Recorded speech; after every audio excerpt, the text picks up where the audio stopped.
آج سے پہلے جو بھی کیا تم نے چھوڑو، اس کی ٹینشن نہ لو، سب کچھ بھول بھلا کے اللہ کے سامنے کھڑے ہو جاؤ، محبت کا قیام کرو، عاجزی کا رکوع کرو، اور امید کی کیفیتوں سے اللہ کو سجدے کرو، اور 2 رکعت نفل پڑھنے کے بعد اللہ کے سامنے ہاتھ اٹھاؤ، جھولی پھیلاؤ، جتنا گر سکتے ہو، جتنا بچ سکتے ہو بچ جاؤ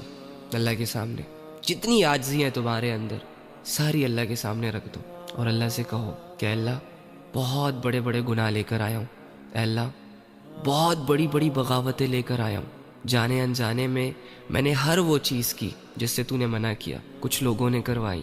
کچھ اپنی مرضی سے کی، اے اللہ یہ چھپن چھپائی کی زندگی مجھ سے مزید نہیں جی جا رہی، میں اب تیرے سے جڑنا چاہتا ہوں، میں آیا ہوں اپنا جرم قبول کرنے، اپنے گناہوں کو معاف کروانے، کیونکہ ایک آیت میرے کانوں تک پہنچی ہے، اور میں اگر تم سے ایک پرسنل بات شیئر کروں اپنی، جب زندگی تنگ ہو چکی تھی مجھ پر، جب لوگ نہیں سمجھ رہے تھے مجھے، جب مجھے میرے گناہ اور میرے گندے اعمال ڈرا رہے تھے، تو قرآن کی اس آیت نے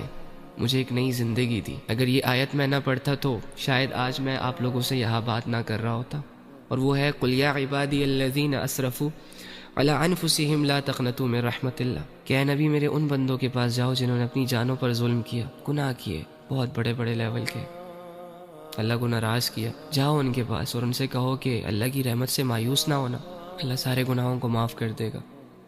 یہ مت سوچنا کہ اللہ گناہ معاف نہیں کرے گا۔ جب میں نے یہ آیت پڑھی تو میں خوش ہو گیا، مجھے ایک نئی زندگی مل گئی، ایک نیا راستہ مل گیا۔ تو تم بھی جاؤ اللہ کے پاس اور اللہ سے کہو کہ اللہ میں بھی گنہگار ہوں، اللہ میں بھی ان لوگوں میں شامل تھا جو تجھ سے دور بھاگتے ہیں، لیکن میں آ گیا میرے رب، اب نہیں جاؤں گا، مجھے بھی قبول کر لے، یہ گناہ کیے میں نے، بس ان کو معاف کر دے۔ اللہ سے اپنا حال بیان کرو، اور جب تم معافی مانگو تو خوشی خوشی اٹھو کہ تم نے جس رب کے سامنے اپنے گناہوں کی معافی مانگی ہے نا، وہ بہت بخشنے والا ہے۔ اب یقین کرو اور اس کے بعد سے نئی زندگی شروع کرو۔